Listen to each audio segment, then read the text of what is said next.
네, 안녕하세요. 국회 사무총장 이광재라고 하는데요. 오늘 여성신문에서 총선 관련 저담회를 축하드립니다. 도대체 선거를 왜 하는 걸까요? 제가 부산 자갈치 시장을 갔는데 오랫동안 장사를 하신 할머니신데 이렇게 말씀하시는 거예요. 선거 때가 되면 희망이 있어서 투표를 하고 또 선거 끝나면 실망을 하고 또 선거가 나오면 또 희망이 있어서 투표를 하고 또 선거 끝나면 실망을 하고. 뭐 선거가 왜 하는 거지? 이 얘기가 제가 아주 깊은 인상을 받았어요. 루소라는 사람이 선거 전에는 유권자가 왕이었다가 선거가 끝나면 노예로 전락한다. 대의제 민주주의 자체에 한계가 있다. 그럼 도대체 어떻게 이 선거가 의미가 있고 할 건가? 라는 부분에서 한 번쯤 우리가 생각을 해보면은 옛날 세종대왕이 백성은 임금의 하늘은 백성이고 백성의 하늘은 쌀이다 이렇게 얘기했거든요. 그러면은 우리가 한번 총선을 하는 이유는 정치가 존재하는 이유는 전 국민들이 잘 사는 거라고 생각하거든요. 그러면 국민이 잘 사는 길을 어떻게 만들 것인가가 제일 중요한 문제라고 저는 생각합니다. 그러면 현재 한국을 보게 되면 성공국과 위기의 국민이죠. 경제 선진국이고 행복 후진국이죠. 국가는 성장했는데 국민의 삶은 위기의 국민을 살고 있는데 이걸 어떻게 극복할 건가가 저는 가장 중요한 문제라고 봅니다. 그런 면에서 저는 그러면은 도대체 국민의 삶을 우리가 어떻게 할 거냐라는 것은 선거라는 건 평가를 하는 건데 평가 지표가 있어야 될 거라는 생각을 합니다. 평가 지표는 뭘까? 과연 이 국가는 계속 성장해 나갈 수 있을 건가라는 경쟁력이 있는가라는 거 하나. 두 번째는 내 삶은 나아질 것인가. 내 삶을 규정하는 건 전 7가지라고 보는데 일자리가 있냐 없냐, 소득이 있냐 없냐, 그 다음에 나의 집 문제는 안정적이냐, 보육 교육 외에는 걱정이 없느냐, 건강과 의료보험에는 안정적이냐, 또 하나는 노후에 불안감이 없느냐, 하나는 문화적인 생활을 하느냐, 7가지. 또 하나는 공동체를 우리가 믿고 살아갈 수 있느냐 라는 면에서 빈부격차가 커지냐 줄어드느냐, 계층 이동성이 확대되느냐 축소되느냐, 시위 건수가 늘어나냐 줄어드냐, 소송 건수가 늘어나냐 줄어드냐, 이런 뭔가 평가 지표를 가지고 평가를 해야 저는 제대로 된 정치인들을 발굴하기도 하고 국민들이 편해질 거라고 생각합니다. 그래서 저는 정치인 평가 인덱스라고 그러는데 만약 이 국가의 경쟁력, 국민의 삶, 공동체 지수 이 3개를 지표로 만들어 가지고 대통령부터 저기 시장, 군수, 구청장까지 평가를 내면 저는 아마 1등부터 300 몇 등까지 발표하면은 아마 정치는 혁명적인 변화를 가져올 거라고 봅니다. 뭐 내 당이 어떻고 내 지역이 어떻고 내 동문이 어떻고 이건 아무 의미가 없고 결과에 국민의 삶이 정치인의 성적표가 되는 그런 게 됐으면 저는 좋겠다는 바람을 가지고 있습니다. 그다음에 두 번째로는 결국은 더 구체적으로 말하면은 결국 많은 국민들이 바라는 거는 7가지 요소 중에서 결국은 일자리하고 소득하고 보육, 교육, 의료, 주택 이 문제에 대해서 좀 더 구체적인 솔루션을 내고 했으면 좋겠는데 그래서 저는 이 몇 가지 문제에 대해서는 좀 각계 전문가하고 좀 대규모의 정책과 이런 경진대회 같은 걸 해서 동일한 주제로 모든 지역의 후보자들을 초청해서 질문을 하고 그 결과가 한 곳으로 여성신문 같은 데 전부 업로드가 되고 이런 방식을 나가면 조금 더 진화된 무엇이 되지 않을까 싶습니다. 대한민국 역사로 보면은 항상 나라가 어려울 때 여성이 훨씬 더 어려웠죠. 근데 일제 강점기 때도 그랬고, 우리가 2차 공업혁명을 이룰 때는 우리가 저희 집도 7남매인데 보통 여성을 공장 보내고 또 남성들이 학교 다니고, 그런 또 공업화 시대에는 어려움을 겪었죠. 그러나 이제 3차 산업혁명이 생기면서 여성의 지위가 점점 더 근력을 쓰는 게 아니고 지력을 쓰는 시대가 오면서 여성이 점점 부상하고 있고 성장하고 있고 기회의 시대가 오고 있습니다. 이런 면에서 좀 여성신문이 새로운 역사를 여는 전환점이 만들어졌으면 좋겠습니다. 내년 선거는 그래도 선거를 하고 나니까 좀 다른 세상이 됐구나, 이런 결과가 되기를 희망하고 여성신문이 그 중심에 서주기를 간절히 바랍니다. 고맙습니다.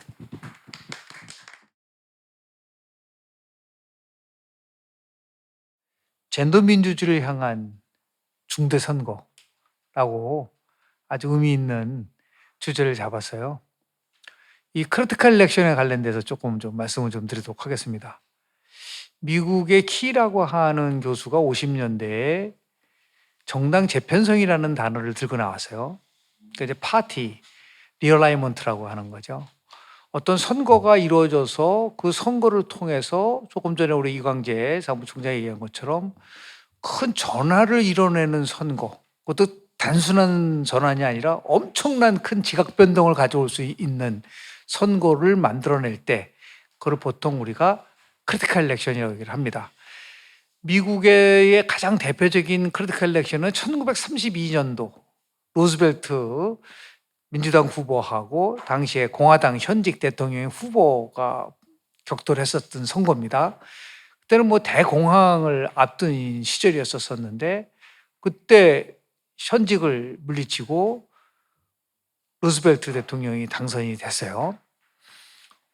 그런데 그때 32년 선거 끝나고 나서 아주 길게는 한 30년간 미국은 민주당 우위의 정당 체제가 유지가 됐어요. 그 이후의 선거에서는 거의 대부분이 민주당이 이기는 거예요. 그 이유는 뭐냐면 1932년도 선거에서 루즈벨트 대통령이 제기했었던 여러 가지 어젠다, 그것이 과거에는 도저히 받아들일 수 없는 어젠다를 제시한 겁니다. 첫 번째가 뭐냐면 정부의 역할에 관련 겁니다. 그 전까지만 해도 이 스몰 거버먼트, 작은 정부가 최고의 선으로 생각한 거예요. 그러니까 정부는 되도록이면 시장에 개입해서도 안 되고 모든 것을 자유스러운 분위기 속에서 이루어져야 된다라고 하는 작은 정부론이 지배를 하고 있었고, 그걸 강조했었던 정당이 공화당이었었고, 그래서 공화당이 그 전까지만 해도 계속해서 우위를 차지하고 있었다가 1932년에 대공황이고 지금 엄격한 위기를 맞고 있는데 정부가 작은 정부라는 거는 그런 잘못된 시각이다. 그래서 그때 바로 나온 것이 큰 정부론입니다. 국가가 적극적으로 개입을 해가지고, 정부가 적극적으로 개입을 해서 노동 문제를 포함해서 일자리를 만들고, 그래서 나온 것이 그 유명한 뉴딜 정책이에요. 뉴딜은 새로운 거래라는 얘기죠. 그동안 갖고 있었던 전통적인 것을 깨고 뭔가 새로운 것을 이끌어낸다는 거죠. 그게 뉴딜 코올리션이라고 얘기를 한 겁니다. 그 당시에 그래서 원래 남쪽에 있는 분들은 대부분이 그 당시에 공화당을 찍었었는데, 뉴딜 코올리션이 이루어지면서 특히 민주당의 루즈벨트 대통령이 이제 북쪽과 남쪽에 있는 데모크래트 민주당이 결합이 되고 노동자 계층들이 결합이 되고, 그리고 더 나아가서 블랙 피플들이 같이 결합이 되면서 진보 성향의 정부 체제가 만들어진 거예요. 그러면서 이제 각종 진보적 어젠다를 내세운 거죠. 그런 걸 우리가 보통 크리티컬 일렉션이라고 얘기를 하는 겁니다. 그러다가 이제 60년대 지나면서 80년대는 미국의 레이간 대통령이 들어오면서 신자유주의, 지금 제가 얘기했었던 그 루즈벨트의 전통과 정반대의 가치가 또 나오기 시작을 합니다. 대표적인 게 이제 텍스컷, 그리고 더 노동의 유연성, 그리고 강력한 국방, 이 세 가지를 얘기를 하고 전 세계적으로 그때는 신자유주의 열풍이 분 거예요. 영국은 대초, 그리고 일본에는 또 비슷한 식으로. 그러다가 이제 90년대 들어오면서 이제 혼재되기 시작을 한 거고, 지난 2016년도 미국 대통령 선거에서는 저 사람이 어떻게 미국의 대통령이 될까라고 했지만 트럼프, 그러니까 백인 민족주의를 통해서 정권을 잡은 거예요. 근데 가장 엄밀하게 따지면 1932년도에 크리티컬 일렉션을 가지고 왔었던 그 선거를 관통하고 있는 것이 갖고 있는 어젠다. 그렇다고 한다면 2024년도 제22대 총선이 주는 함의는 뭘까를 이제 시작을 해보는 거죠. 이번 내년 총선에는 몇 가지 의미에서 흥미로운 관전 포인트가 있어요. 가장 큰 관전 포인트는 뭐 잘 아시다시피 윤석열 대통령 정부가 출범하고 2년이 거의 끝날 때쯤 무렵에 선거가 치러지는 겁니다. 왜냐하면 5월 10일 날 했고 그건 4월 10일이니까 말이에요. 그런 의미에서 이거는 뭐 중간 평가의 성격을 가질 수밖에 없는 거예요. 너무 보편적인 얘기죠. 그래서 우리가 보통 얘기하는 2 내지 3년, 집권한 지 2 내지 3년 정도의 선거를 치를 때만 중간평가 성격이 강하다는 얘기를 한 겁니다. 예를 들어 2012년도 총선 때는 그때는 대통령 선거가 있는 해에 있었어요. 그러니까 다시 얘기해서 이명박 대통령의 집권 5년 차 때 선거가 치러졌기 때문에 그거는 중간평가 성격이라고 얘기하기는 어렵다. 더 나가서 2008년도 총선 때는 이명박 정부가 출범하고 나서 2달 만에 총선이 치러졌기 때문에 또 그거는 중간평가의 성격이라고 얘기하기가 좀 어려운 거죠. 그런 의미에서 87년도 민주화 이후에 중간평가의 성격을 갖고 있었던 선거가 4번 있었어요. 1996년도 총선. 그거는 이제 김영삼 대통령 출범하고 나서 3년이 지난 후에 있었던 선거. 그리고 2000년도 4월 총선은 김대중 대통령 정부가 출범하고 나서 2년이 바로 지난 다음에 있었던 선거. 그리고 2016년도 박근혜 정부가 출범하고 나서 3년이 지난 후에 치러졌던 선거. 그리고 2020년도 총선은 문재인 대통령이 정부가 출범하고 나서 3년 후에 치렀던 선거. 요 4선거가 중간평가의 성격을 갖고 있는 겁니다. 그런데 중간평가 성격에서 4번 중에 3번은 집권당이 졌어요.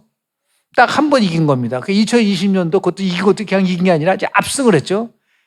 전체 300석 중에서 180석을 차지할 정도로 수도권 121석 중에서 더불어민주당이 103석, 85.1%를 차지할 정도로 압승을 했답니다. 그러니까 어떤 면에서 보면 중간평가 선거는 이거는 결국 여당의 무덤이 아닌가. 그런 의미에서 과연 내년 총선에서도 그 공식이 성립이 될까. 중간평가는 여당의 무덤이라는 것에 대한 부분들이 이루어질 것이냐라는 부분들인데요. 두 번째 제가 보는 관전 포인트는 2016년도 총선에서 더불어민주당이 승리했습니다. 2017년 대통령 선거에서 문재인 더불어민주당 후보가 당선됐어요. 2018년도 지방선거에서 더불어민주당이 압승했습니다. 2020년 총선에서 더불어민주당이 대승을 거뒀어요. 특정 정당이 전국 선거 4번 연속해서 승리한 정당은 지금까지 더불어민주당밖에 없습니다. 4번 연속인 거예요. 그래서 그때 어떤 말을 했냐면 이거 정당 재편성이 일어나는 게 아니냐. 제가 조금 얘기했었던 그동안 갖고 있었던 보수와 진보와의 대결 속에서 앞으로 진보 우위의 정당 체제가 지속되는 게 아니냐. 4번 선거에서 승리했기 때문에. 그래서 당시에 이해찬 민주당 대표는 뭐냐면 민주당 집권 30년까지 얘기를 했었는데 전무후무한 이례적인 일이 또 벌어졌어요. 5년 만에 정권이 교체됐습니다. 그러고 나서 2011년도 재보궐선거에서 당시에 지금 얘기하는 이제 국민의힘이 이겼죠. 2022년 대선에서 국민의힘이 이겼죠. 2022년도 지방선거에서 국민의힘이 이겼죠. 만약에 내년 총선에서 국민의힘이 이기면 똑같이 4번의 선거에서 승리한 2번째 정당이 되는 겁니다. 그럼 또다시 우리가 새로운 정당의 재편이 이루어질 수 있느냐 없느냐를 평가받을 수 있는 면에서의 의미가 있는 선거다라고 제가 주장할 수 있고요. 마지막으로 내년 총선에서 지금까지 이제 미시간 대학이라는 대학에서 1960년대 이제 선거 모델을 이제 개발을 했는데 그 전에 이제 콜롬비아 대학에서 얘기하는 소셜라지컬 모델이라고 가지고 사회적인 변수를 가지고 40년대에 선거를 예측을 했어요.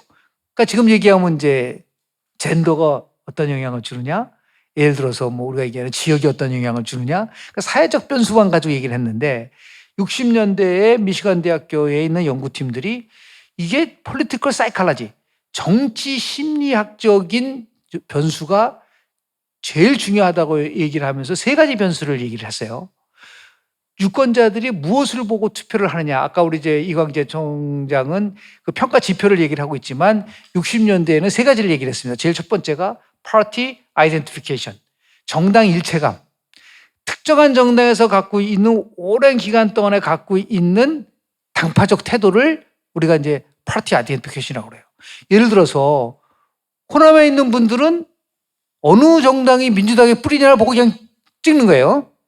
경상도에 있는 사람들은 어느 정당이 보수고 어느 정당이 옛날에 한나라당이라든지 뭐 더 나가서 새누리당에 찍는 거죠. 그러니까 파티에 대해서 갖고 있는 일체감, 파티에 소속된 파티만 보고 찍는 겁니다. 이걸 우리가 보통 얘기하는 파티 아이덴티피케이션이라고 얘기를 하는데 2020년도 총선에서 아주 굉장히 흥미로운 선거 결과가 나왔어요. 압승을 했는데 통상적으로 파티 아이덴티피케이션 다음에 두 번째로 많이 나오는 게 팔러시 오피니언, 어떤 정책과 관련돼서 투표를 하는 걸 얘기를 하는 겁니다. 특히 이코노미 보팅이라는 얘기를 많이 해요. 경제에 대해서 정부가 잘 했으면은 지지해주고 아니면 못했으면 응징하는 거죠. 그래서 우리가 보통 얘기하면은 총선은 레트로스펙티브 보팅을 한다. 그러니까 회고적 투표를 한다. 정부의 실정, 정부의 어떤 정책 이걸 보고 찍는다. 그런데 대통령 선거는 프로스펙티브 보팅. 다시 얘기해서 어떠한 후보가 앞으로 경제를 잘 끌어갈 것이냐. 왜냐하면 5년 단임이기 때문에 똑같은 사람이 나오질 않아요. 지난번에 트럼프가 나왔으니까 4년 동안 미국 경제가 잘 됐는지 못 됐는지 평가를 하지만 우리는 5년 단임이기 때문에 레트로스펙티브 보팅 하는 것이 미국 선거보다는 약하단 말이에요. 그래서 보통 한국에서는 대통령 선거는 프로스펙티브 보팅보다는 레트로스펙티브 프로스펙티브 보팅을 많이 하는 거가 있는데 대통령 선거에는 총선은 거의 경제와 관련된 투표를 한다고 하는 건 경제와 관련된 겁니다. 그래서 우리가 보통 92년도에 클린턴 대통령 후보가 아버지 부시랑 붙었을 때 쓴 그 구호가 많이 쓰잖아요. It's economy stupid. 야, 문제는 경제야, 경제. 그러니까 경제가 좋냐 나쁘냐를 가지고 따지는 부분들이 있는 것이고 마지막 세 번째가 캔디데이트 이미지. 그 후보가 어떠한 인물이냐를 가지고 평가를 한다는 거예요. 그 엄밀하게 따지면 굉장히 도덕적으로 깨끗하고 그리고 뭐 업적도 많고 두 가지로 압축을 합니다. 수없이 해봤는데 후보를 뭘 보고 뽑느냐라고 이제 미국 선거에서는 딱 두 가지를 압축합니다. 첫 번째가 컴피턴스, 능력과 인테그리티, 도덕성에 대한 문제입니다. 이걸 보고 찍는다는 거예요. 그런데 통상적으로 2022년도 총선 전까지만 해도 가장 많이 보고 찍었던 거는 역시 인물이에요. 그 후보가 어떤 아주 굉장히 참신하고 개혁적이고 도덕적인 걸 찍는단 말이에요. 그 비중이 한 40 내지 5%, 50%를 차지할 정도로 인물의 요소가 굉장히 강했고 두 번째 강했던 게 우리가 얘기하는 정책인 거죠. 저 정책은 굉장히 좋은 정책이다. 가장 대표적인 게 2010년도 지방선거 때 당시만 해도 이제 이명박 정부 시절이었었는데요. 천안이 터졌으니까 안보 이슈가 굉장히 클 거라고 봤는데 그거보다는 무상급식이라고 하는 이 이슈가 굉장히 중요하게 작용이 됐었고 그리고 2020년도 총선은 뭐 여러 가지가 있지만 코로나 팬데믹이라고 하는 이러한 이슈 때문에 상당히 많은 투표를 했고 그 다음에 이제 정당이 한 25% 정도였었는데 2022년도 총선 끝나고 나서 사후 조사를 해보니까 또는 총선 이틀 전 조사를 해보니까 2020년 총선에서 가장 영향을 미쳤었던 변수는 정당이었어요. 40% 이상 나왔습니다. 그 이유는 간단해요. 비대면이 되다 보니까 접촉을 못하다 보니까 사람들은 정당 요소만 가지고 찍었던 부분들이 있는 겁니다. 그런데 이제 팬데믹이 끝나고 이루어지는 첫 선거라는 거예요. 그러면 과거와는 다른, 그러니까 정당만 보고 찍지는 않을 것이다. 또 인물만 보고 찍지는 않을 것이다. 저는 그래서 어떻게 예측을 하냐면 2024년도 내년 총선에서는 새로운 기류가 나올 수 있는 가능성이 있다. 그게 바로 이슈 보팅을 할 거다. 그 이슈 보팅의 핵심은 그럼 뭐로 잡을 거냐.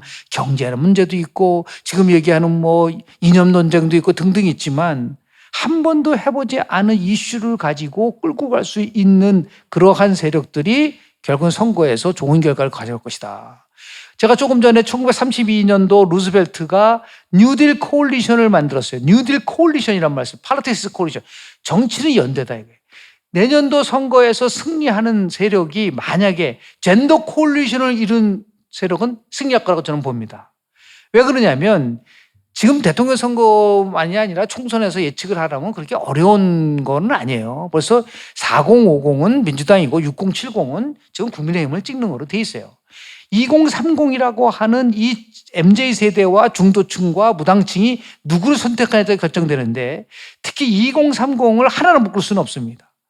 왜냐하면 지난 4.11 총선 재보궐선거부터 시작해가지고 2030이 분화되고 있다. 20대 남자, 20대 여자, 30대 남자, 30대 여자 이 네 개의 그룹에서 다양한 모습을 보이고 있는 거거든요. 그런데 지금 국민의힘에서 착각하고 있는 이유는 뭐냐면 이대남을 통해서 선거를 치르고 세대 포이론을 하면 이긴다는 거는 그건 엄청난 거대한 착각이다. 20대, 30대 남자의 지지를 받을지는 모르지만 20대, 30대는 여성은 반대를 찍게 돼 있거든요.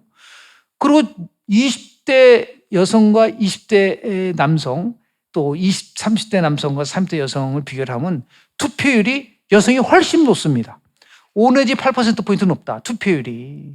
그러니까 2030 여성의 나름대로 지지를 받는 사람들이 유리한 고지를 갖고 있는 것은 당연한 거예요.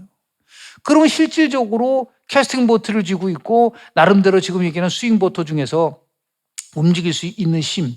그러니까 젠더와 관련된 여성들이 정말 실질적으로 관심도 갖고 나의 삶에 영향을 줄 수 있는 그 이슈를 선점하는 세력이 다음 총선에서는 상당히 유리한 고지를 가져갈 수밖에 없을 것이라고 전망해 보는 겁니다. 그런 의미에서 우리가 보통 시대정신이라는 말을 많이 하는데요. 이슈를 얘기를 하면서 그 이슈가 과연 시대정신에 얼마나 부합하느냐에 따라서 달라지는 거죠. 우리가 최근 몇 년 선거에서 가장 이슈로 부상됐었던 가치는 뭐였었냐면 공정이었었습니다. 제가 2015년도 당시에 빅데이터 분석을 했었는데요. SNS상에 나온 1억 2천 건을 분석을 했습니다. 그때 그 시대정신이 도대체 뭘까? 그랬더니 깜짝 놀랄 말이 나온 거예요. 시대정신이 그동안 전혀 거론되지 않았었던 공정이라는 가치가 그 당시에 부상이 돼서 제가 뭐라고 예측을 했냐면 앞으로 당분간 대한민국 총선이든 대선이든 시대정신에 입각한 거는 공정의 가치를 선점하는 세력이 승리할 것이다 라는 얘기를 많이 했었어요. 그런데 이 어느 순간 지금 문재인 정부도 상식과 공정이라는 얘기를 했고 지금 윤석열 정부도 상식과 공정의 얘기를 했는데 지금도 조사를 해보면은 제가 최근에 조사한 내용을 보면요. 보수가 지향하는 가치가 3개. 그 3개는 뭐냐면 성장, 더 나아가서 법치, 그리고 더 나아가서 자유. 이 3가지. 진보가 지향하는 3가지 가치. 예를 들어서 평등, 정의, 복지. 그리고 마지막에 공정이라는 7가지 중에서 대한민국이 가장 우선적으로 중점을 둬야 될 가치가 뭡니까? 라고 물어보니까 가장 많이 나온 게 여전히 공정이에요. 그 공정이 왜 이렇게 많이 나오냐면 뭔가 우리 사회가 보이지 않는 차별성을 느끼는 사람들이 많다는 거죠. 특히 젠더 이퀄리티와 관련된 성평등과 관련돼서 아직도 멀었다. 그러니까 결국 시대 정신은 공정이고 그 공정을 뒷받침하는 거에 가장 핵심적인 거는 젠더 이퀄리티라고 얘기를 한다면 당연히 2024년도 총선이 크리티컬 일렉션이 되고 뭔가 새로운 가치를 부여를 한다면 그 핵심은 바로 젠더 이퀄리티다. 그 젠더 이퀄리티가 이루어지면 우리는 그동안 리버럴 디모크라시, 자유민주주의란 말을 굉장히 많이 지금 듣고 지금 대통령을 포함해서 국민의힘에서는 한 80% 이상을 자유민주주의, 시장경제 얘기를 하지 않습니까? 그런데 실질적으로 보면은 문재인 정부 때가 정권을 잡았는데도 그때도 평등민주주의라는 단어는 없었어요. 특권과 차별 없는 세상을 만들겠다라든지요. 사람이 우선이다라고 얘기하지만, 그래서 제가 볼 때 우리가 앞으로 지향할 가치가 공정이고 공정을 뒷받침해 줄 수 있는 핵심적인 어젠다가 제가 볼 때는 젠더 이퀄리티다. 평등에 대한, 성평등에 관련된 거라면 이 부분을 과연 어떻게 이뤄낼 수 있는 것이냐. 그 싸움으로 전개를 해야만 하고, 그래야지만이 의미 있는 선거가 되지, 계속해서 지금 나와 있는 어젠다를 가지고서 여야가 격돌한다고 한다면, 우리 영어로 표현한다면 유권자들은 too much fatigue, 피로감이 있다. 그러면 결국은 투표를 떨어지게 되고, 아까 이게 선거 끝나고 나면은 아무것도 이루어지는 것 같지도 않고, 그런 의미에서 저는 이번 2024년도 4월 12 총선의 의미를 얘기를 한다고 한다면, 시대 정신으로 부각하고 있는 공정과 그 공정을 실현시킬 수 있는 성평등을 위한 중대선거로 전환을 시키는 것이 우리가 선거에 대한 의미를 찾아볼 수 있고, 더 나아가서 그렇게 될 수 있도록 우리 여성신문도 그런 의미에서 오늘 총선 자담회를 만드신 것 같고, 이 문제를 우리가 얘기하는 젠더 이퀄리티를 위한 중대 선거를 위한 어젠다가 내년 총선의 핵심적 어젠다가 될 수 있도록 우리 여성단체를 포함해서 여성신문 그리고 학계 더 전문가들이 같이 함께 모여서 이 부분을 끌어갈 수 있는 계기가 됐으면 좋겠다라는 생각을 하고, 또 그렇게 이루어지기를 위해서는 결국은 어떻게 하는 것이 지혜로운 전략을 만들 수 있을 것이냐를 우리가 탐구해보는 그런 의미에서 이 첫 번째 자담회가 의미가 있지 않을까라는 생각을 합니다. 예, 감사합니다.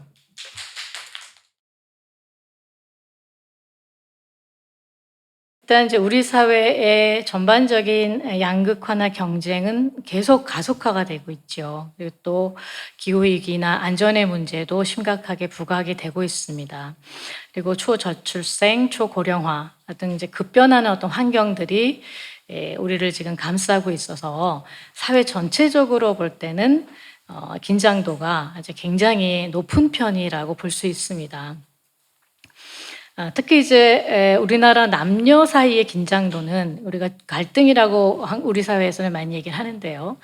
갈등이든 긴장도든 이제 같은 의미로 사용을 한다면 남녀 사이 긴장도가 상당히 이제 높은 편입니다. 최근에 21년도죠. 영국의 런던의 킹스 칼리지하고 입소스라고 하는 이제 여론조사 기관이 함께 조사한 결과를 보면 우리나라의 남녀 간의 긴장도가 80%로 나타나고 있습니다. 조사 대상국 28개국 중에서 예상하시는 바처럼 가장 높습니다. 이때 전체 평균이 한 48% 정도밖에 안 되거든요. 전 세계적으로도 긴장도가 있죠. 젠더 갈등이 있습니다. 있지만 한 48% 정도에 불과한 데 비해서 우리나라 같은 경우에는 80%로 상당히 이제 높게 나오는 수준이라고 볼 수 있습니다. 하지만 물론 남녀 사이의 갈등만 높은 건 아닙니다. 훨씬 더 높은 것이 정당 간의 갈등, 지지하는 정당 간의 갈등, 그다음에 진보 보수 이념 갈등, 빈부격차 갈등, 이것은 거의 90%대에 전후합니다. 그래서 훨씬 더 사실은 이제 높은 비중을 차지하고 있는 거죠. 그래서 이런 것들을 종합해 보면 사회 전체가 사실 모든 부분, 모든 분야, 모든 측면에서 높은 긴장도를 갖고 있다. 그래서 굉장히 국민들이 힘들게 살고 있다라고 하는 것들을 이제 잘 보여줍니다. 두 번째 상황을 말씀을 드리면 이거는 이제 우리가 많이 신문을 통해서 보도를 통해서 여러분들이 접했을 거라고 봅니다. WEF 다보스 포럼으로 알려져 있죠. 여기서 매년 발간하는 세계 젠더 격차 보고서에서 보면 23년도에 리포팅된 거를 보면 한국은 격차가, 그러니까 경제적 수준을 감안하지 않고 성별 격차가 146개국 중에 105위 정도에 해당하고요. 여전히 뭐 상당히 높습니다. 근데 문제는 2017년에 118위까지 떨어졌다가 2022년에 99위로까지 조금 개선이 됐었는데 이것이 상대적으로 지금 악화되고 있다는 겁니다. 물론 이제 국제 통계는 1년 전 혹은 2년 전에 그 해당국의 통계를 모아서 하는 거기 때문에 리포트의 발행 연도와 통계의 어떤 수치가 만들어지는 연도는 조금 다릅니다. 다르기 때문에 그거는 뭐 감안해서 생각해 보시면 될 것 같습니다. 그 중에서 경제적 성별 격차는 뭐 계속 큰 어떤 그 격차로 한국이 나타나고 있죠. 23년도 보고서에서는 114위로 나타나고 있었습니다. 또 하나 새로운 보고서를 살펴볼 수 있습니다. 금년에 UNDP가 이제 처음으로 젠더 사회 규범 인덱스라고 하는 리포트를 처음 발표했습니다. 그것은 뭐냐면 기존에 이제 우리가 UNDP는 얼만큼 인간 개발이 됐냐라고 하는 것으로 유명한 어떤 국제기구 중에 하나인데요. 그거를 조금 넘어서서 젠더 편견이 얼마나 이 사회에 이 지구에 존재하냐라고 하는 것과 관련된 보고서입니다. 4개 영역의 변화를 조사했는데요. 뭐 정치, 경제, 교육, 그리고 몸의 권리, 그러니까 여성들의 재생산 권리를 어떻게 보고 있는지 사회에서 여성과 남성이 그것과 관련된 조사입니다. 근데 여기서 이제 하나 되게 전반적으로 흥미로웠던 거는 교육이 경제적인 성취나 소득에 직접 더 이상 연결되지 않는다라고 하는 겁니다. 우리나라 같은 경우도 이미 교육은 뭐 여성과 남성의 거의 차이가 없고 뭐 고등교육 부분에 있어서는 이제 대학원 이상, 박사 이상에서는 약간 차이가 있지만 크게 이제 사회적으로 교육을 받는 기회는 더 이상 이제 문제가 되지 않는 사회인데 여기서의 연구 결론도 이렇게 나옵니다. 교육이 소득과 직접 연결되지 않는다, 더 이상. 이제 연결되는 거는 젠더 편견이다. 젠더 편견이 소득과 연결된다. 라고 하는 것이 이 보고서의 새로운, 어쩌면 우리는 알고 있는데 이미 일상에서는 알고 있는데 이 보고서로서는 아마 좀 새로운 어떤 견해를 나타냈다라고 보여질 수 있습니다. 관련해서 여기서 부가조사도 했었는데요.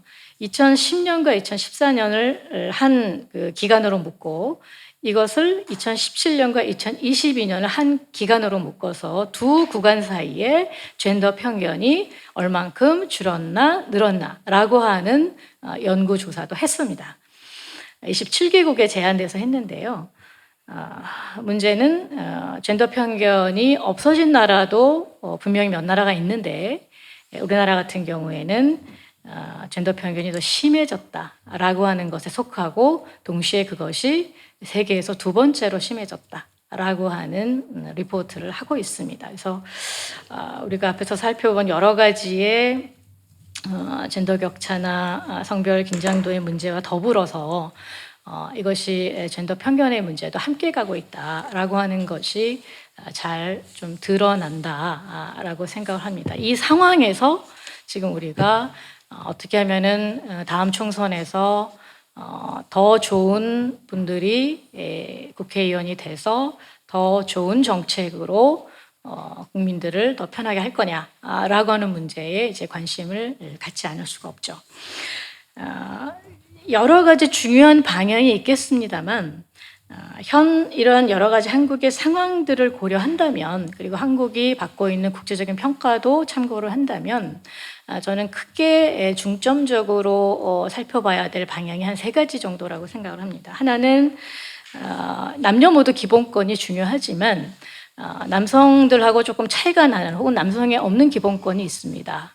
다 아시다시피 이제 재생산권과 관련해서 임신 혹은 임신 중지와 관련된 자기결정권의 문제, 이 여성의 기본권 문제가 우리 꼭 좀 해결이 돼야 되겠다라고 하는 부분이 있고요. 또 하나는 뭐 지금 뭐 정책과 예산에서는 고민을 많이 하고 있고 그 고민이 충분히 뭐 드러나고 있다고 보입니다만 돌봄 안전망 역시 굉장히 이제 강화돼야 되는데 이거는 국가만이 할 수 있는 건 아닙니다. 국가, 기업 그리고 가족, 지역사회 사실 모두가 참여해야 되는 부분이거든요. 같이 전 사회가 돌봄을 향해서 재편되지 않으면 사실은 이것은 이제 감당할 수 없는 커다란 이슈라고 생각을 합니다. 지금 뭐 우리 사회가 초저출생 문제, 초고령화 문제, 그리고 경단 문제, 사실 다 이 돌봄 문제에 결정적으로 다 관련이 되어 있는 이슈죠. 그리고 세 번째 방향은 이제 지속 가능한 DEI 사회라고 생각합니다. DEI는 다양성, 형평성, 포용성의 영어 이니셜을 이제 가져온 말인데요. 사실 글로벌 기업은 이거 이미 하고 있습니다. 그리고 이 방향으로 계속 자기 기업의 경영들에 대해서 분석하고 리포트를 내고 있거든요. 저는 이것이 글로벌 기업이 국제적인 어떤 투자와 관련해서 이 문제를 관심 갖는 것을 넘어서서 전 사회가 이 다양성, 형평성, 포용성의 가치로 리모델링 돼야 된다라고 하는 것을 우리가 조금 방향성으로 가질 필요가 있다라고 생각을 합니다. 이것이 바로 앞서 말씀드린 사회의 갈등과 긴장을 완화하는 매우 중요한 방법론이기도 하다 이렇게 생각이 들지요. 이런 방향 하에서 다음번 총선 공약에 꼭 좀 포함됐으면 좋겠다라고 생각하는 것이 한 노동 정치 부분을 제외하고 전통적인 이슈 분야에서는 한 5개 정도가 있습니다. 물론 개인적인 견해입니다. 첫 번째는 이제 아까 말씀드린 이제 재생산 건강권인데요. 2019년에 헌법 불합치 판결을 내렸죠. 만 4년 지났습니다. 근데 2020년 이후에 법사에서 상정한 이유로 중단되어 있습니다. 많은 분들이 지적을 하는 것처럼 재생산 자기결정권이 현재 판결에 의해서 보장되어야 된다라고 얘기를 했는데도 전혀 진행이 없다는 것이 아마 여성의 입장으로서는 굉장히 유감스럽고 또 화가 나는 일이기도 합니다. 실제로 그래서 필요한 분들은 해외에서 불법 구매하거나 아니면 불법 유통들이 지금 계속 방치되어 있는 거죠. 사실 이것은 불법한다는 것이 문제라기보다는 더 심각한 문제는 여성의 건강권이 침해되고 있다는 겁니다. 이 문제를 4년 넘게 내버려 두고 있다는 게 상당히 놀라운 일이죠. 놀라운 일입니다.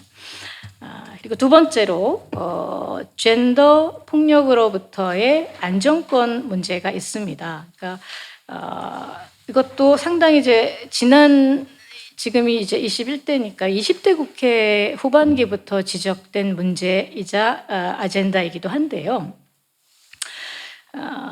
형법에 보시면 폭행과 협박이 수반되지 않은 형태의 강간 처벌의 사각지대가 있습니다. 분명히 있고요. 이 문제를 어떻게 할 거냐에 대해서 우리가 집중을 해야 되는데 전국 성폭력 상담소 협의회에서는 예전에 한번 이제 20대 때 한번 조사를 했었고 그때는 이제 한 70몇 % 나왔는데 이번에 22년도 조사였나요? 예, 22년도 조사했을 때는 폭행과 협박이 없는 강요된 혹은 강제된 성관계가 약 63%다라고 하는 리포트를 했었습니다. 그러니까 상당히 많은 비중을 차지하고 있어서 이것이 사각지대로 기울여 사각지대로 남아 있고 이 부분을 이제 어떻게 그 법으로 입법할 거냐라고 하는 문제가 계속 이제 국회 안에서는 다루어지다가 이것도 역시 21년에 이제 중단이 된 상태입니다. 물론 이제 법안의 형태에 따라서는 뭐 의사에 반하는 성관계 혹은 뭐 비동의 성관계 여러 가지 제한이 있지만 뭐 이렇게 사각지대를 없애겠다라고 하는 공감대만 있다면 입법의 형태와 내용은 조문은 뭐 여러 가지 형태로 충분히 가능하기 때문에 일단은 이 문제에 좀 관심을 가지고 진행을 좀 할 필요가 있다. 이것에 대한 약속을 좀 공약해서 해주면 좋겠다라고 하는 것이 또 하나의 이제 바람이라고 볼 수 있습니다. 세 번째 아젠다는 보편적 돌봄 지원에 관한 것인데요. 아까도 잠깐 말씀드렸지만 돌봄에 대해서는 정말 사회의식의 변화가 중요합니다. 이제 기업이 그 기업의 어떤 노동자, 근로자를 바라볼 때 이 노동자, 근로자는 회사에서 노동을 해야 되는 존재이지만 또 자기의 가족과 자기의 어떤 그 지인들을 돌봐야 되는 돌봄의 존재라고 하는 인식이 통합적인 어떤 사고가 일단은 전제가 돼야 되고요. 돌봄 문제에서는 저는 기업의 역할이 굉장히 중요하다고 생각을 합니다. 기업의 역할이 굉장히 중요하고 유연한 어떤 그 일의 환경을 만들어줄 수 있는 것은 기업의 의사결정이기 때문에 법제도는 있지만 실제로 그것이 가능하게끔 하는 것은 기업의 의사결정이기 때문에 기업이 역할을 굉장히 잘해줄 필요가 있다고 생각을 하고 정책도 돌봄 전담자로서의 여성을 더 이상은 전제하면 안 됩니다. 모두가 다 일하는 사람이고 또 모두가 다 돌봐야 되는 사람으로 정책과 사업과 예산을 조직해 나가지 않으면 돌봄 전담자가 누군가는 있다. 괄호 열고 여성 이렇게 생각을 한다면 사실은 모든 정책이 효과를 얻기는 어려울 것이다. 이 두 가지의 어떤 의식적인 전제가 좀 필요한 게 아니냐라고 생각이 듭니다. 돌봄의 사각지대를 지속적으로 축소하는 문제는 여전히 과제가 있고요. 예를 들면 노인 돌봄 같은 경우도 최근에 이제 초고령화 사회가 되면서 과거에는 60대가 노인이라고 생각했지만 이제는 60대 일을 해야 되거든요. 그런 사회에 사실 또 더 노부모가 계신 상황입니다. 그래서 과거에 아이 돌봄과 마찬가지로 노인 돌봄이 거의 유사한 어떤 지금 과제로 등장한 사회예요. 그래서 노인 돌봄 문제도 지금은 이제 굉장히 이렇게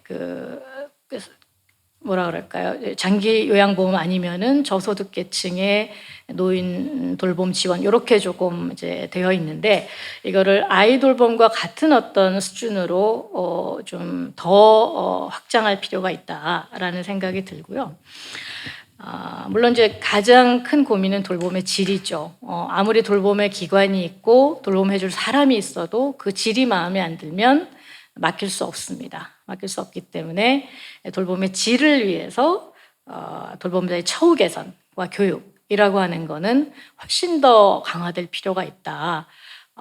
몇천 원 올리는 거 가지고 좋은 일자리가 될지는 모르겠습니다. 예, 그런 부분에 대해서는 더 고민을 해야 되지 않나 싶고요. 그리고 또 하나 이제 말씀드리고 싶은 거는 우리 바로 이제 어제 그제 계속 통계가 나왔죠. 우리 2030 결혼에 대한 의사가 점점 없습니다. 출산에 대한 의사 점점 없습니다. 그리고 우리 출생률이 지금 0.7까지 2분기 나왔죠. 연평균 하면 0.7도 지금 무너질 것 같다고 얘기합니다. 0.6 얼마 될 것 같다고 지금 예측을 하고 있거든요.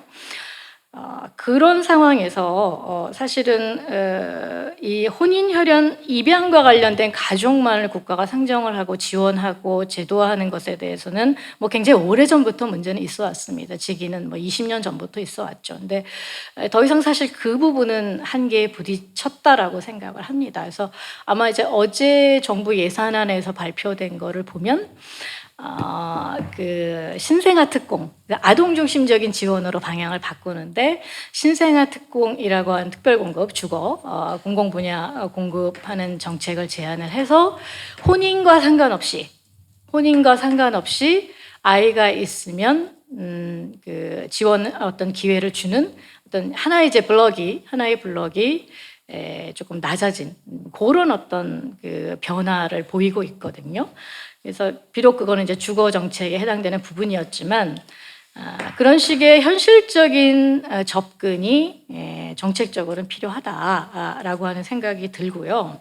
동시에 그것이 뭐 신생아, 아동, 아이를 넘어서서 현실적으로 혼인, 혈연, 입양 외에 친밀한 가족의 형태로 살아가고 있는 수많은 사람들이 있습니다. 수많은 사람들이 있고 뭐 대표적으로 노인 동거 가구도 있고 다양한 형태의 사실혼 가구도 있고 또 그 밖에 다양한 형태의 그 동거 가구들이 있지 않습니까?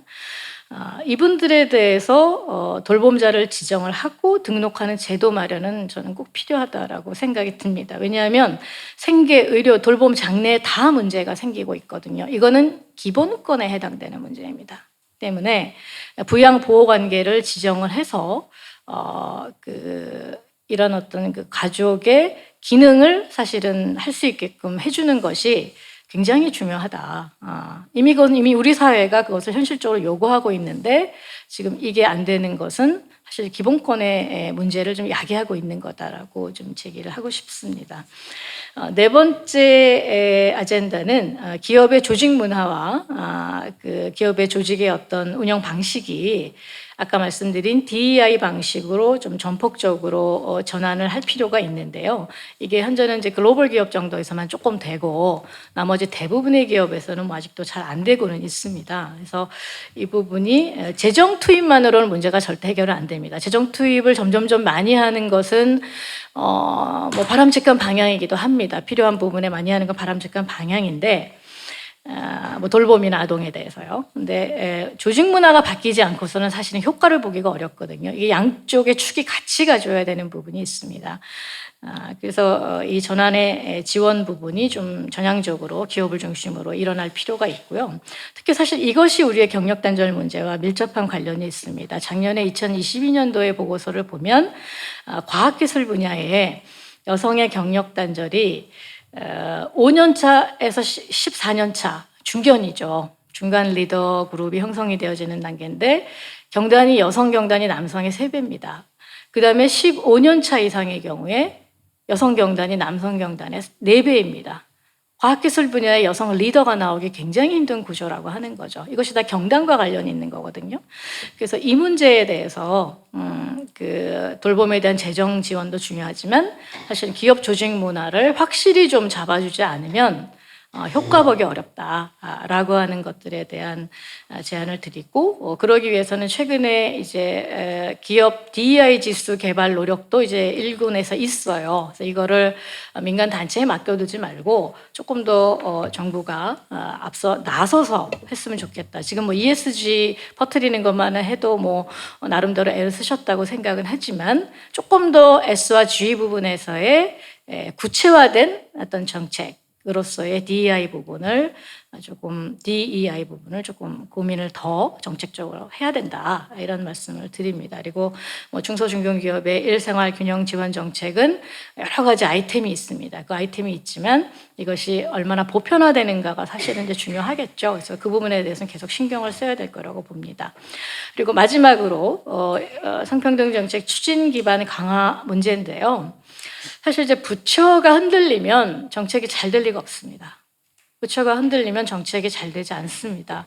왜냐하면 부처는 부처 혼자 정책하는 게 아니라 부처 간 협의하고 지자체하고도 같이 하고 시민사회, 전문가 다 같이 하게 산하기관 다 같이 하기 때문에 부처가 정책과 업무에 집중할 수 있게끔 만들어줘야 됩니다. 근데 다만 이제 우리가 여태까지 어떤 상황을 겪어왔는지는 뭐 더 반복하지 않아도 알 수 있을 것 같습니다. 그래서 부처의 안정화 강화라고 하는 것은 이 정책이 잘 되는 것에 아주 밀접한 관련이 있다라고 하는 걸 다시 강조드리고요.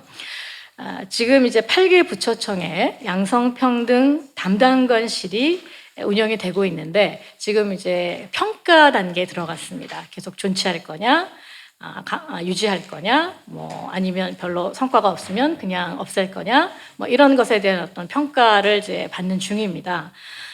근데 제가 이제 다른 어떤 그 자문 회의 과정에서 개인적으로 확인한 거는 그 기반을 구축한 성과가 있었다라고 저는 판단이 들었고요.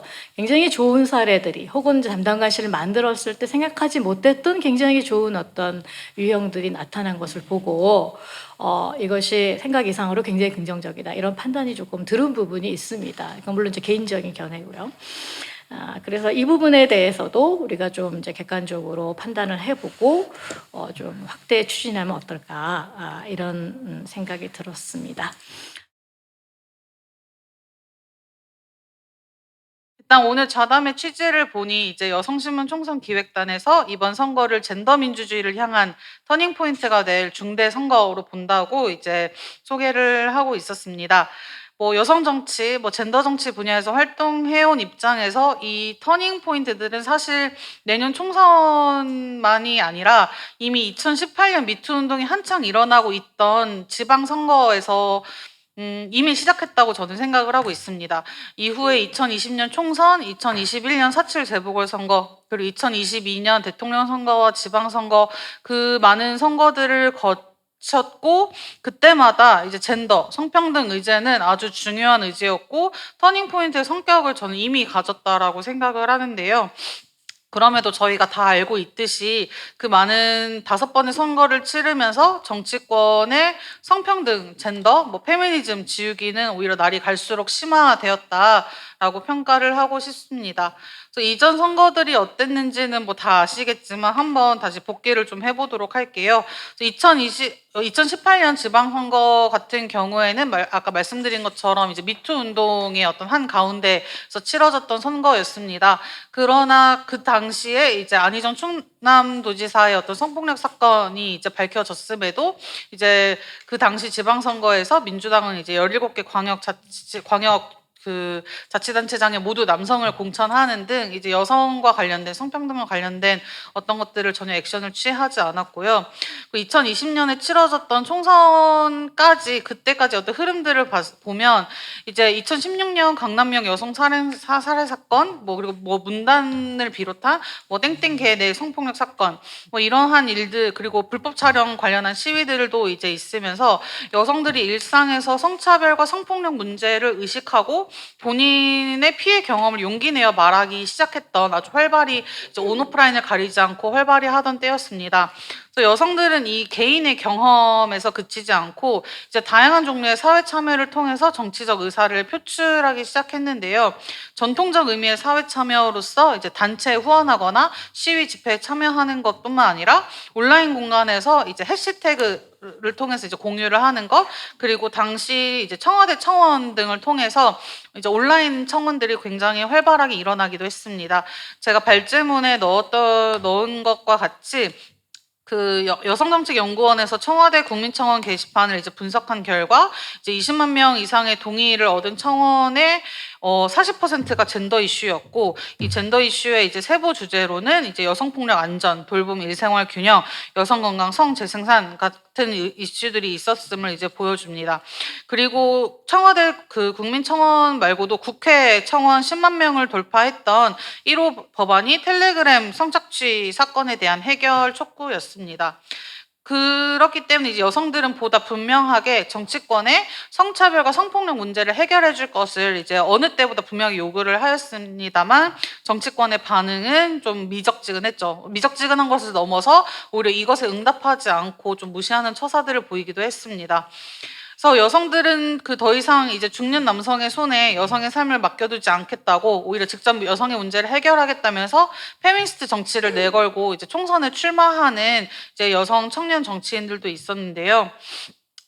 하지만 그 총선의 어떤 과정에서 이제 더불어민주당은 이제 성인지 감수성이 결여된 인재를 영입하거나 후보자를 내세우는 것도 모자라서 이제 지역구 여성 후보 30% 공천 매년 지키지 않았던 것처럼 똑같이 또 지키지 않았습니다. 그 결과 21대 국회의 평균 연령은 이제 55세, 남성이 81%를 차지하는, 그래서 고학력, 고소득, 이성애, 그리고 중년 남성의 얼굴을 한 이제 국회가 되었고요.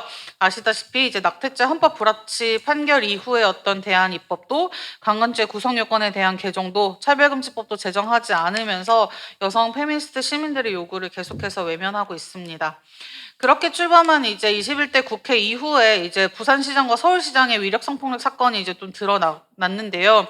근데 또 여기서 이제 제대로 된 반성과 대책을 내놓지 않고 이제 피해 호소인이라는 단어를 사용하면서 이제 피해를 부정하고, 그리고 당시에 이제 지자체 그 재보궐선거에서 이제 본인들 어떤 귀책 사유로 인해서 후보를 내면 안 되는 그런 당원이 있었음에도 불구하고 후보자를 내지 않는 것만이 책임 있는 선택은 아니라면서 당원을 개정하면서까지 이제 재보궐선거에서 후보를 내기도 했습니다. 그렇기 때문에 이런 선거의 과정에서 성평등 정책이 실종된 거는 너무나 당연할 수밖에 없는데요. 근데 또 재보궐선거 이후에 이제 이대남, 젠더 갈등이라는 어떤 다양한 논란들이 이제 촉발되었고, 이제 20대 남성들의 어떤 표를 결집하기 위해서 되게 성평등에 반하는 다양한 정책이나 입법 시도들이 또 있어 왔습니다. 그래서 뭐 이준석 전 대표의 뭐 이대남 전략이나 반페미니즘 공세, 뭐 또는 청년 정치의 어떤 얼굴을 한 어떤 안티페미니스트 정치들이 좀 많이 급부상했는데요. 그래서 청년 정치라는 얼굴을 가지고 이제 뭐 박민영 전 대변인, 뭐 국민의힘의 박민영 전 대변인, 문성호 전 대변인이 이제 여성가족부 이제 버터나이프 크루 폐지에 이제 선봉에 섰던 사례들이 있었고, 이제 지방선거에서는 이제 서울시 관악구에 이제 최인호, 최근에 좀 신림동 사건과 관련해서 좀 논란이 됐었는데, 최인호 구의원이 이제 공천을 받으면서 좀 자랑스럽게 여성과 성평등을 삭제하는 등의 이제 행보들을 보이고 있습니다. 그래서 이제 청년 정치로 둔갑한 이제 안티페미니스트 정치인들이 이제 직책을 얻고 활약을 할 수 있었던 토대들을 이제 정치권들이 그동안의 여성 시민들의 요구를 묵살하면서 그 토대들을 만들었다고 생각을 하고요. 근데 또 이제 김영준 교수님께서 공정에 대해서 잠깐 언급을 해주시기는 했는데, 이 공정이라는 것이 사실 차별을 뭔가 좀 없애고 평등으로 나아가는 가치로서 사용이 돼야 되는데, 사실 이 공정이라는 것도 많이 왜곡된 개념으로 좀 사용되었다고 생각을 합니다.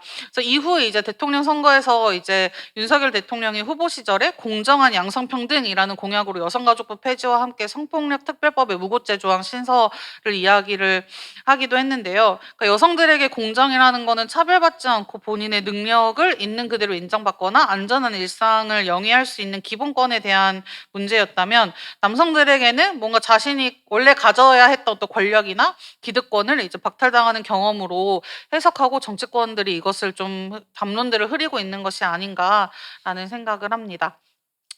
뭐 어쨌거나 이제 20대 남성의 표를 얻을 수만 있다면 이제 기꺼이 여성을 배제하고 차별과 혐오를 택하는 행태는 이제 한국 남성 기득권 정치의 기본값이 무엇인지 좀 여실히 보여주었다. 그래서 뭐 대통령 선거에서 이제 막판에 여성 유권자가 결집을 하고 뭐 박지원 그 전 비대위원장의 등장으로 뭐 더불어민주당에 어떠한 변화가 있을 것으로 기대했지만, 뭐 또 알다시피 또 그 결과는 크게 다르지 않았다고 생각을 합니다. 그래서 가장 최근에 치렀던 6일 지방선거를 또 생각을 했을 때, 지방선거 전에 이제 더불어민주당과 국민의힘은 이제 정치자금법 제26조, 그러니까 공직 후보자 여성 추천 보조금을 개정을 했는데요.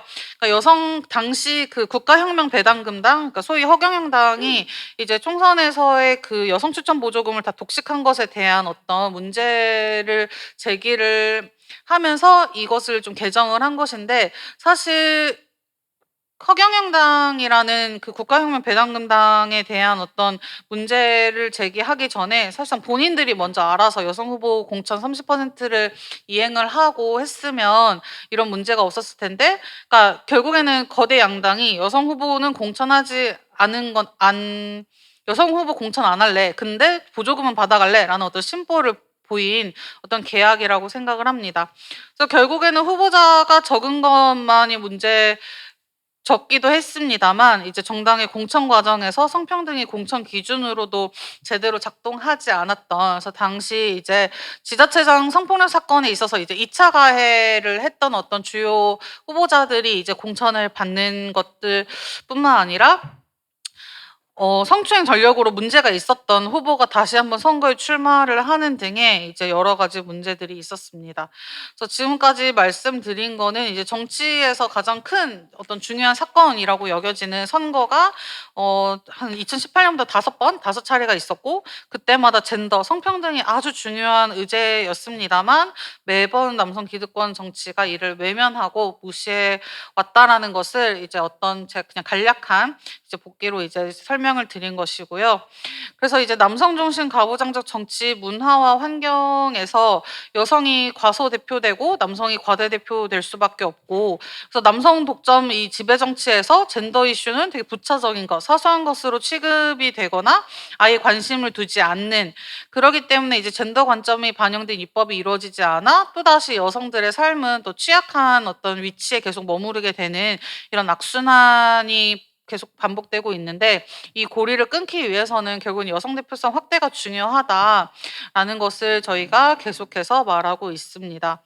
그래서 지금 사실 국회 정개특위가 이제 가동이 되고 선거제도 개혁에 대한 논의들이 좀 활발히 있었다가 좀 지금은 요새 또 다시 좀 뭔가 퇴행하고 있는 어떤 움직임들이 보이기는 하는데요. 어쨌거나 이제 지금 선거제도 개혁 논의들에 있어서 이제 성별 균형, 여성 대표성이라는 것이 같이 수반되어서 이야기가 되어야 하는데 지금까지 단 한 번도 이에 대한 논의가 제대로 올라오지 않고 있습니다. 그래서 여성 대표성 확대를 위해서 이제 뭐 비례 의석 확대, 뭐 선거제도를 어떻게 만드는지에 대한 뭐 논의들과 함께 더불어서 현재 권고 사항에 그치고 있는 지역구 여성 후보 공천 비율이 이제 30% 권고 조항으로 되어 있는 것을 이제 의무화하는 어떤 계속 주장들을 저희가 끊임없이 하고 있는데 이제 이것을 저희만의 주장이 아니라 이제 본격적으로 이제 공직선거법에다가 제대로 못을 박아야 할 때라고 생각을 합니다. 이미 이제 2021년 국회의장 자문기구였던 성평등국회 자문위원회에서 이제 선거에서 여성 후보 30% 이상 추천 의무화할 것을 권고하기도 했고, 이를 받아서 이제 성평등국회 실현을 위한 실천 결의안도 이제 발의가 되었지만 이제 국민의힘의 어떤 성평등이라는 단어에 대한 어떤 딴지 걸기로 인해서 지금 통과가 되지 못하고 있는 실정이기도 하고요. 국가인권위원회에서도 이제 작년 5월에 이제 비례대표 의석뿐만 아니라 지역구 의석에 대해서도 여성 후보 공천의 어떤 그 비율을 이제 의무화하고 이게 특정 성별이 이제 60% 이상을 넘어가지 않는 성별 균형을 담보를 할 것을 권고를 하였습니다.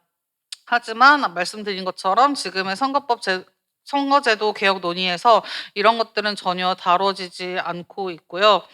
그래서 뭔가 좀 요새 분위기를 보니, 그러니까 오늘 오전에도 기자회견을 저희가 한 차례 진행을 하긴 했는데, 지금 이제 국민의힘과 더불어민주당에서 2+2 협의체를 만들어서 어떤 물밑 협상을 진행을 하고 있고, 준연동형 비례대표제에서 이제 병립형 비례대표제로 회귀하려는 어떤 움직임들이 이제 포착되고 있습니다. 근데 준연동형 비례대표제든 뭐 병립형이든 이제 비례 의석 확대는 함께 수반이 되어야 되는 문제이고, 이제 여성 후보 공천 확대를 위해서 가장 중요한 거는 지금의 국회 그리고 정당 다수를 구성하는 기득권 남성 정치인의 의지와 결단인 것 같습니다. 선거 시기마다 이제 당 내에 이제 여성위원회 뭐 등을 중심으로 뭐 여성 정치 확대 뭐 위원회 뭐 태스크포스와 같은 뭐 활동들이 있고 관련한 토론회 간담회들이 이어져 오고 있기는 하는데, 이게 여성들만의 논의가 아니라 지도부 차원에서 어떤 전당적으로 이제 결단 없이는 절대 실현이 불가능한 일이라고 생각을 합니다. 그래서 이제 사실 여성 후보 공천 확대 뭐 이런 것들 이야기를 할 때마다 이제 듣는 핑계들이 있습니다. 뭐 여성 인재가 없다, 뭐 여성이 더 노력을 해야 된다, 뭐 당선 경쟁력이 없고 뭐 이런 이야기들이 있는데, 사실 여성 정치인을 키워내는 것은 정당들의 몫이고요. 거대 양당은 어느 정당들보다 여성 정치인을 육성하고 여성 대표성을 확대하는 큰 책임을 가지고 있습니다. 그리고 여성이 정치 영역에서 이제 과소대표되는 형상은 여성이 능력이 없고 당선 경쟁력이 없다는 것이 아니라 정치 영역에서의 차별로 인한 결과이기 때문에 이 차별을 어떻게 시정할 것인지에 대해서는 정당이 무엇보다 이제 고민과 이제 앞으로의 계획들을 세워야 할 것이라고 생각을 합니다. 마지막으로 이제 여성 후보와 이제 여성 정치인의 어떤 수적, 양적인 확대와 함께 이제 성평등 공천에 대한 기준 마련이 당연히 필요할 것이고, 이 국회와 정당 등의 이제 정치 공간을 어떻게 하면 더 성평등한 공간으로 만들 것인지, 조직 문화나 뭐 위계나 이제 성별 뭐 분업이 있는지 뭐 이런 것들에 대한 점검도 같이 이제 수반이 되어야 된다고 생각을 합니다. 왜 여성들이 정당이나 국회 등 정치 공간에서 활동을 계속 지속하기 어려운가, 이런 환경에 대한 점검이 필요한 것이고, 남성이 과대대표되고 남성 중심적인 관행과 규범이 존재하고 성평등과 젠더에 대해서 되게 부정적인 인식들이 이제 존재하는 이런 공간에서 차별과 폭력은 계속 구조적으로 발생할 수밖에 없고, 이런 공간에서 성평등 정책을 만들고 실현시켜 줄 것이라는 어떤 신뢰를 보내기는 어렵습니다. 그래서 뭐 여성 후보 공천, 뭐 할당제 강화 등의 뭐 이런 이야기들은 여성의 정치 참여 확대라는 어떤 의제에서 시작을 하긴 하지만, 이거는 단순히 수적 대표성만을 담보하는 것이 아닙니다. 그래서 대표성 확대를 통해서 기존의 남성 중심적인 가부장적 정치 문화를 바꾸고 성평등 민주주의, 젠더 민주주의를 실현해서 이 사회에 존재하고 있는 온갖 차별과 폭력의 구조를 해체하는 것에 그 목적을 두고 있습니다. 그래서 페미니즘과 성평등에 대한 어떤 요구를 지난 수년 동안 외면한 결과 지금의 정치의 모습은 어떻습니까? 노동자, 뭐 장애인, 이주민 등 사회적 소수자에 대한 차별, 혐오, 배제가 이제 만연하고 인권, 존엄, 평등의 가치가 이제 왜곡되고 정쟁의 도구로 이제 사용되고 있습니다. 뭐 국회와 뭐 정당과 정치인들이 결단을 내리고 비로소 젠더 민주주의를 향한 터닝 포인트가 되는 2024년 총선을 치르길 제발 올해도 다시 한번 간곡하게 요청드립니다. 이상입니다. 사실은 이 정부가 들어서면서부터 굉장히 다양한 통계들을 바꿔치우고 있습니다. 오늘 아침에 발표된 내용인데요. 올 상반기 실질 임금이 전년 동기 대비 1.5%가 감소했다라고 하는 발표가 있었습니다. 이 통계는 상용 노동자 1인 이상 사업체로 확대하고 난 이후, 이게 2012년입니다. 이 이후로 마이너스가 처음 기록된 겁니다. 또 내년도 최저임금 인상률이 2.5%인데요. 이것은 역대 두 번째로 낮은 인상률입니다. 이 두 가지 사건은 저는 심각한 우리 사회의 양극화의 어떤 한 가지 지표라고도 볼 수 있다고 생각을 합니다.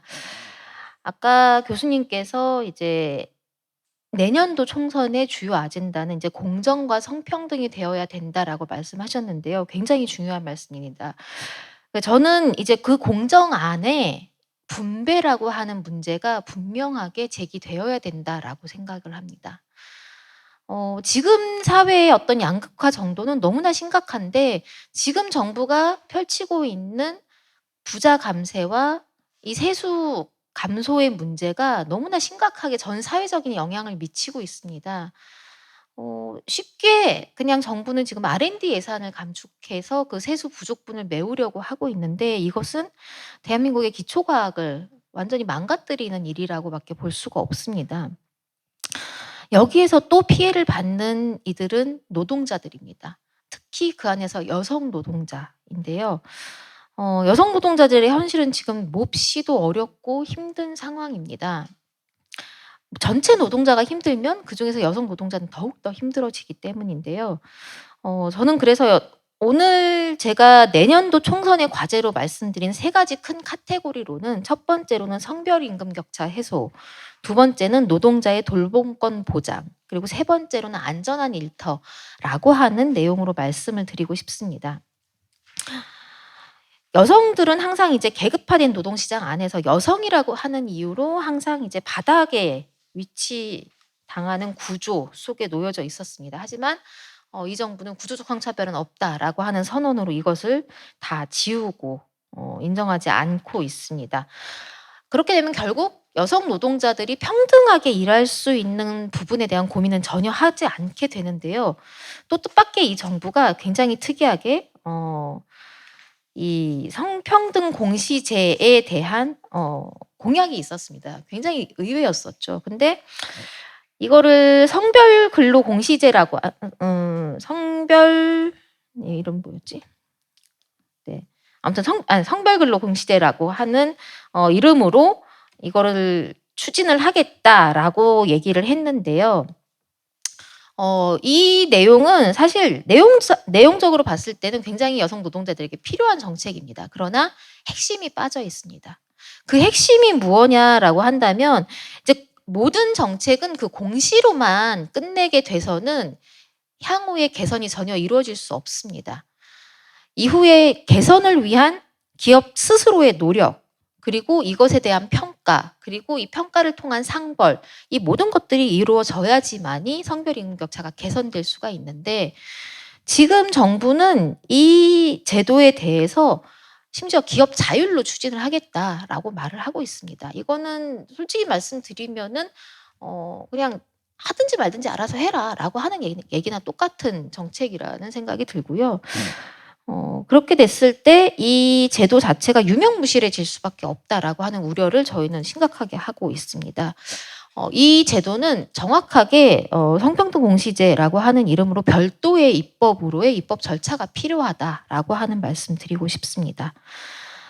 성별 격차 해소를 위한 두 번째 방안으로는 채용 성차별 근절을 말씀드려야 될 것 같습니다. 채용 과정에서의 성차별은 밝혀내기가 몹시 어렵습니다. 결정 과정에 대해 기업만 알고 있고 이에 대한 공개 의무가 전혀 없기 때문인데요. 채용 성차별은 이제 2017년도에 비리를 수사하는 과정에서 드러났습니다. 이게 표적 수사를 했던 것도 아니고 그냥 그 기업 안에서 그냥 굴러댕기는 정보였다라고 하는 것인 거죠. 그만큼 관행적으로 당연하게 이루어져 왔었던 문제입니다. 근데 이 채용 성차별을 밝혀낼 수 있는 방법은 사실은 한 가지밖에 없습니다. 지원자 성비 대비 합격자 성비를 공개하는 것입니다. 차별 판단 기준으로 이제 국제적인 기준으로 공인받고 있는 5분의 4 룰이라고 하는 것이 있습니다. 이 기준을 대비해가지고 지원자 성비 대비 합격자 성비를 판단을 해보면 이것이 성차별인지 아닌지 우리가 알 수 있다라고 하는 것입니다. 또 최근에는 이제 면접 질문으로 성차별을 당했다라고 하는 제보들이 잇따르고 있는데요. 이 문제에 대해서는 사실상 이제 남녀고용평등법으로 제재가 가능하다라고 저희는 판단하고 있습니다만은 이것이 선례가 없습니다. 선례가 없기 때문에 실질적인 불이익을 근거로 제시를 해야지만이 이것이 인정된다라고 하는 주장을 하고도 있습니다. 이제 성차별과 이제 불이익이라고 하는 인과관계를 이것을 명백하게 독립된 두 가지의 권리 침해이기 때문에 이것은 별도로 판단해야 될 필요가 있고 현행법에서도 좀 해석을 넓게 하면은 질문 자체를 충분히 성차별로 판단할 수 있습니다. 그리고 얼마 전에 동아제약 사건에서는 국가인권위원회의 결정례가 난 바가 있습니다. 이것은 차별이다라고 하는 것으로요. 다만 좀 더 명확한 판단을 위해서는 차별금지법의 제정이 필수적이다라고 하는 말씀 드리고 싶습니다. 차별금지법은 너무나 오래된 이슈라서 굳이라고 하는 말씀을 하실 수도 있겠습니다만은 아직도라고 하는 의문표의 물음을 다시 던지고 싶습니다. 이것이 왜 아직도 제정되지 않고 있는가라고 하는 부분에 대해서 우리 사회에 관심이 필요하다라는 말씀 드리고 싶습니다. 또 이제 구직자가 채용 성차별 제기에도 사실은 실익을 얻을 수 있는 많은 것이 없습니다. 기업이 채용 성차별했을 때 부과할 수 있는 벌금이 현행법상으로는 최고 벌금 500만 원에 불과하기 때문입니다. 이 벌금은 이미 2018년도에 정부에서 채용 성차별 대책을 발표하면서 상향하겠다라고 발표를 했지만 아직까지도 국회에서 잠자고 있다라고 말씀드리고 싶고요. 더불어 이제 채용 과정에 대한 공정성과 투명성 담보도 필요하다라고 이야기 드리고 싶습니다. 그리고 채용 공고 시에 급여 등의 정확한 노동 조건을 명시케 하고 합격 여부를 통보할 때 채용 과정별 평가 기준과 점수도 함께 통보를 해야 된다라고 하는 말씀 드리고 싶습니다. 세 번째로는 일하는 모든 사람의 노동권 확보라고 하는 문제입니다. 이 부분은 크게 세 가지로 말씀을 드릴 수가 있는데요. 첫 번째로는 현행 68년 전에 만들어진 근로기준법 아래에서 노동자의 정의가 아직도 바뀌고 있지 않다라고 하는 문제점입니다. 상용 노동자가 대부분이었던 과거에 만들어진 노동법으로는 현재 전체 취업자의 10%에 육박하고 있는 특수고용 노동자와 플랫폼 노동자들의 고용 안정성을 확보하기 어렵습니다. 노동권도 확보하기 어려운 그런 문제점들이 대두되고 있습니다. 이건 역시 이제 노조법 2, 3조의 개정을 통해 가지고 가능한데 아직도 이게 공회전을 하고 있습니다. 윤석열 대통령이 거부권을 행사했기 때문인데요. 이 문제도 사실은 내년 총선에서의 어떤 핵심 쟁점으로 부각되어야만 합니다. 물론 그 전에 해결된다면 더더욱 좋겠지만요. 자, 그 다음으로는 이제 5인 미만 사업장에서 일하고 있는 노동자들이 받고 있는 차별에 대한 문제입니다. 여러 가지 근로기준법들이 5인 미만 사업장을 법이 인정한 사각지대로 만들고 있습니다. 이것에 대해서 사실은 이제 5인 미만 사업장까지 근로기준법 확대하면은 끝나는 문제입니다. 그러나 영세사업체들이 이것이 어렵다라고 하는 이유를 대면서 이 법은 아직도 논의되고 있지 않은 상황입니다. 근데 그러는 과정에 5인 미만으로 위장분할하는 문제들이 계속적으로 현장에서 벌어지고 있습니다. 저희가 접수받은 바에 따르면 어떤 커피 전문점을 여러 개를 운영을 하고 있는 사장이 그 각각의 커피 전문점의 사업장을 다 쪼개서 운영을 하면서 5인 미만 사업장으로 만들어서 요런 그 5인 미만 사업장에서의 그 노동법 사각지대로 여성 노동자를 몰아넣고 있다라고 하는 이야기들도 있고요. 그다음에 세 번째로는 이제 15시간 미만의 초단시간 노동자의 문제입니다. 15시간 미만의 초단시간 노동자는 그 존재가 무조건 제외라고 하는 이름으로만 법에 규정이 되어 있습니다. 뭐 주휴수당 제외, 그다음에 사대보험 적용 제외 이런 방식으로 법에만 놓여 있는 존재가 되어 있는데요. 이런 제외 조항들을 몇 가지만 삭제를 하면은 15시간 미만 노동자들의 권리를 확보할 수가 있습니다. 이것 역시 용해인 의원에 의해서 얼마 전에 국회에서 발의된 바가 있습니다. 이건 역시 내년도 총선의 굉장히 주요 쟁점이 되어야만 한다라고 말씀드리고 싶습니다. 자, 카테고리 두 번째로는 노동자의 돌봄권 보장입니다. 좀 전에 이제 차인순 선생님께서도 말씀을 해주셨지만 돌봄 관점의 재구성이 필요합니다. 모두가 돌봄자, 노동자, 시민이라고 하는 다중 정체성을 인정받고 존중받는 사회가 되어야지만이 이 돌봄의 문제가 해결될 수 있고 노동자가 가지는 돌봄자로서의 어려움이 해결될 수 있습니다. 또한 시민으로서의 정치 참여에 대한 권리 역시도 보장될 수가 있습니다. 두 번째로는 이제 돌봄권 확보는 노동시간 단축으로부터 시작한다라고 말씀드리고 싶습니다. 지금 정부는 69시간 노동제를 말하고 있습니다. 장시간 노동은 성차별을 심화시킵니다. 이것이 왜 이런 메커니즘을 가지냐면은 장시간 노동은 집안에서 돌봄을 할 돌봄자를 만들어내지 못하기 때문입니다. 그렇기 때문에 집 안에서의 돌봄 전담자가 따로 필요하고 누군가가 돌봄을 전담해야 되는 구조를 뒷받침하지 않으면은 장시간 구조는 굴러갈 수 없습니다. 며칠 전 저희 사무실에 일본 학생들이 찾아와서 저에게 이런 질문을 한 적이 있습니다. 한국과 일본은 좀 비슷한 것 같은데 성별 인구 격차라던가 이런 문제들에 있어서 수치들이 한국이 조금 더 일본보다 심각한 것 같다. 이 원인을 어디에서 찾을 수 있겠느냐라고 하는 질문이었습니다. 이건 여러 가지로 볼 수가 있겠지만 사실은 저는 장시간 노동에 굉장히 큰 혐의를 두고 싶습니다. 장시간 노동 아래서 여성 노동자들은 시간 빈곤자가 될 수밖에 없고 이 시간 빈곤을 경험하는 상황에서는 노동자로서도 돌봄자로서도 결코 행복한 삶을 살 수 없기 때문입니다. 지금 젊은 아빠들은 육아에 참여하고 싶다라고 얘기하시는 분들이 많습니다. 하지만 현실적으로 노동시간이 너무 긴 탓에 육아를 할 수 없습니다. 지금 정부가 늘봄학교라고 하면서 하루에 13시간을 아이들을 학교에서 돌보겠다라고 이야기합니다. 그것은 명백한 아동학대입니다. 아이들은 주 양육자인 부모가 돌보는 것이 가장 안전하고 행복합니다. 이 부분에 대한 온 사회의 관심이 집중되어야만 한다라고 말씀드리겠습니다. 그 다음으로는 모든 출산 여성과 모든 양육자의 돌봄권을 보장해 주어야 하는 문제입니다.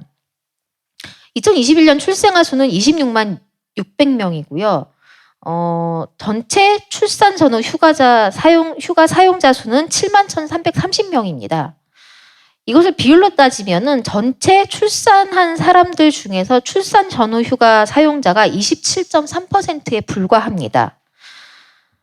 근데 여성 고용률은 2021년에 50.7%였습니다.